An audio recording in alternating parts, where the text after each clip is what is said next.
এদিকে দক্ষিণাঞ্চলের নদীর নাব্য সংকট ও ডুবোচর নিয়ে আলোচনা করতে এই মুহূর্তে বরিশাল নদীবন্দরে আছেন সহকর্মী অপূর্ব অপু। তার সঙ্গে যুক্ত হচ্ছেন বিআইডব্লিউটি এর উপপরিচালক আব্দুর রাজ্জাক। সরাসরি যাচ্ছি অপুর কাছে।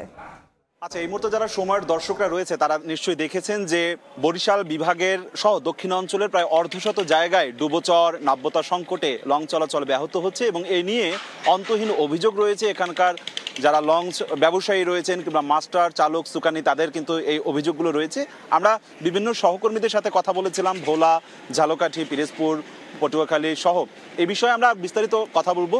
বিআইডব্লিউটি এর উপপরিচালক আব্দুর রাজ্জাক আমার সাথে এই মুহূর্তে যুক্ত হচ্ছেন বরিশাল নদীবন্দর থেকে। আপনাকে স্বাগত জানাই। সেই সাথে জানতেই চাচ্ছি যে এই যে ডুবোচর নাব্যতা সংকটে লঞ্চ চলাচল ব্যাহত হচ্ছে বলে অভিযোগ লঞ্চ ব্যবসায়ীদের বা মাস্টার সুকানিদের, এ বিষয়ে আপনাদের পদক্ষেপটা কি?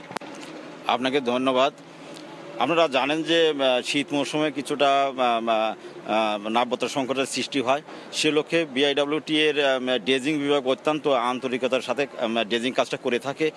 আমরা যেখানেই আমাদের কাছে নাব্যতা সংকটের তথ্য আসা মাত্রই কিন্তু আমাদের ড্রেজিং বিভাগ সেখানে তৎপর হয়ে সেখানে নৌপথ সচল রাখার জন্য তারা কিন্তু সাথে সাথে ড্রেজিং কার্যক্রম শুরু করে। আমরা আশা করি শীত মৌসুমে যাতে কোনো চ্যানেল বন্ধ না থাকে সেজন্য বিআইডব্লিউটি কিন্তু আন্তরিকভাবে কাজ করছে এবং কাজ করে যাচ্ছে। আশা করি কোনো নৌ চ্যানেল বন্ধ হওয়ার বা কোনো রকম প্রতিবন্ধকতা সৃষ্টি হওয়ার কোনো সুযোগ নাই। না, এই আশাটা আপনারা প্রতি বছরই করেন, কিন্তু এটা তো নিরাশায় পরিণত হয়। এখানকার যারা ব্যবসার সাথে সংশ্লিষ্ট তারা বলছেন যে লোক দেখানো ড্রেজিং হয়, সেটি কার্যকর ড্রেজিং হয় না। ফলে আপনারা একদিকে ড্রেজিং করেন, অন্যদিকে আবার ভরাট হয়ে যাচ্ছে। প্রকৃতভাবে সুফলটা আসলে তারা ভোগ করতে পারছে না। আপনারা জানেন যে প্রতি বছর উজান থেকে যে পরিমাণ পলি বাংলাদেশে নদীগুলোতে এসে জমা পড়ে, এগুলো কিন্তু আমাদের এই পলিগুলো অপারেশন করা কিন্তু তাৎক্ষণিকভাবে এটা সম্ভব না। আমরা কিন্তু ড্রেজিংটা হলো চলমান প্রক্রিয়া। আমরা কিন্তু কন্টিনিউ নৌপথকে সচল রাখার জন্য ড্রেজিং কার্যক্রম কিন্তু চলমানই থাকে। তা বিআইডব্লিউটি কিন্তু নদীপথকে এবং নৌ চ্যানেলকে সচল রাখার জন্য কিন্তু আপনারা দেখেন যে আমরা কিন্তু আন্তরিকতার সাথেই কাজ করে যাচ্ছি এবং আমাদের ড্রেজিং বিভাগ কিন্তু এটা অত্যন্ত একটা দায়িত্বশীল ডিপার্টমেন্ট এবং তারা কিন্তু এটা কালক্ষেপণ করে না। সাথে সাথে নৌপথকে সচল রাখার জন্য তারা কিন্তু প্রতিনিয়ত তারা আন্তরিকভাবে কাজ করে যাচ্ছে।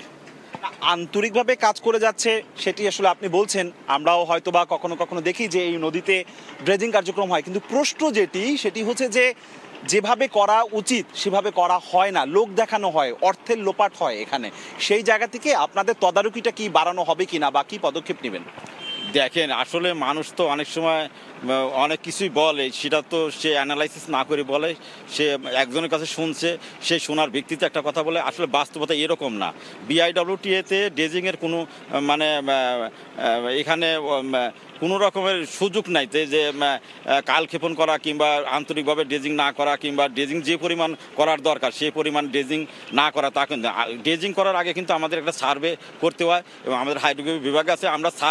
আমরা ম্যাপ অনুসারেই কিন্তু আমরা ড্রেজিং করে থাকি। সুতরাং এখানে কোনো রকমের ওই ভিত্তিহীন যারা বলছে এই কথাগুলো আসলে ভিত্তিহীন। আমরা কিন্তু আমাদের ম্যাপ, আমার হাইড্রোগ্রাফি চার্ট অনুসারে কিন্তু ড্রেজিং বিভাগ সেই কাজটা করে থাকে। একদম। আমরা আরেকটা প্রশ্ন জানতে চাচ্ছি যে সম্প্রতি আপনি দেখেছেন যে এই নদীতে স্পিডবোট দুর্ঘটনায় 4 জন নিহত হয়েছে। এর আগে আমরা দেখেছি যে চাঁদপুরের মেঘনায় সেখানেও 2টি লঞ্চ মুখোমুখি সংঘর্ষে প্রায় 3000 যাত্রী অল্পের জন্য প্রাণ রক্ষা পেয়েছে। আপনারা কি পদক্ষেপ নেবেন? এখন তো কিছুটা ঝুঁকিপূর্ণ হয়ে উঠছে বলে মনে করছে যাত্রীরা, লঞ্চ ব্যবসার সাথে সংশ্লিষ্টরা। আপনারা জানেন যে শীত মৌসুমে আমরা কিন্তু শীতের মৌসুমে কুয়াশাচ্ছন্ন থাকে বেশিরভাগ রাতেই। আমরা কিন্তু শীত মৌসুমের আসার পূর্বেই প্রতিটি লঞ্চের মাস্টার সুকানি এবং লঞ্চ মালিকদের আমরা কিন্তু একটা গাইডলাইন দিয়ে থাকি। সেটা কিন্তু বিআইডব্লিউটির তরফ থেকে কিন্তু লিখিত আকারে দেওয়া হয়। আমাদের এই গাইডলাইনগুলো যদি মাস্টার সুকানি এবং যারা লঞ্চ পরিচালনা করে তারা যদি হুবহু এটা অনুসরণ করে তাহলে কিন্তু নৌ দুর্ঘটনা ঘটার কোনো সম্ভাবনা নাই। কিন্তু বাস্তবে তো ঘটছে, মাত্র কয়েকদিন আগেই তো ঘটলো। আপনি জানেন যে এই আমাদের যে গাইডলাইনগুলো এরা কিন্তু ওই যথাযথ অনুসরণ করে না, যার জন্য কিন্তু 2-1টা আপনার দুর্ঘটনা নজরে আসছে আমাদের। কিন্তু ব্যাপারটা হলো যে আমি মনে করি যে যারা লঞ্চের প্রবীণ যারা মাস্টার রয়েছে তাদের আরও প্রশিক্ষণ নেওয়া দরকার, যারা শুকানি আছেন তাদেরও প্রশিক্ষণ নেওয়া দরকার, যাতে দুর্ঘটনা রোধ করার জন্য পর্যাপ্ত পরিমাণ প্রশিক্ষণের দরকার বলে আমি মনে করি ব্যক্তিগতভাবে।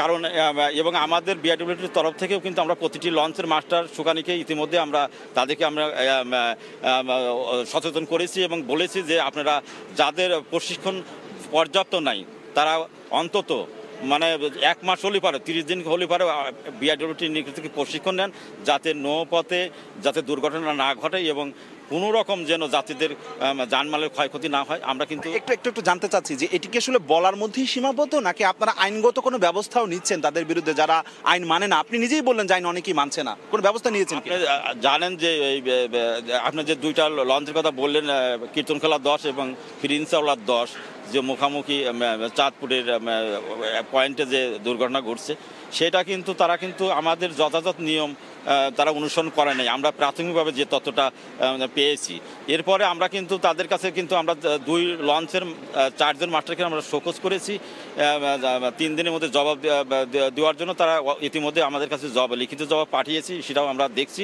পাশাপাশি আরেকটা কমিটি ঢাকা অফিস থেকে গঠন করেছে, ওনারাও তদন্ত করছে। আমরা আশা করি যে ওনারা আমাদের দিক নির্দেশনা ফলো করবে, যাতে নৌ দুর্ঘটনা কমে যায় এবং তারা যেন যাত্রীদের প্রতি আরও আন্তরিকতা হয়, সেবার মান নিশ্চিত করা যায়।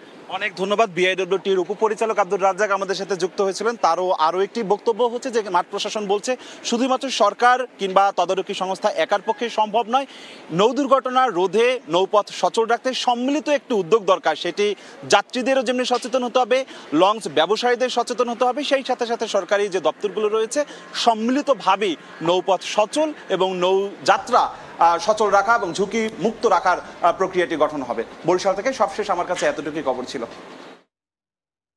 বরিশাল নদীবন্দর থেকে যুক্ত হয়েছিলেন সহকর্মী অপূর্ব অপু, তার সঙ্গে যুক্ত হয়েছিলেন বিআইডব্লিউটি এর উপপরিচালক আব্দুর রাজ্জাক।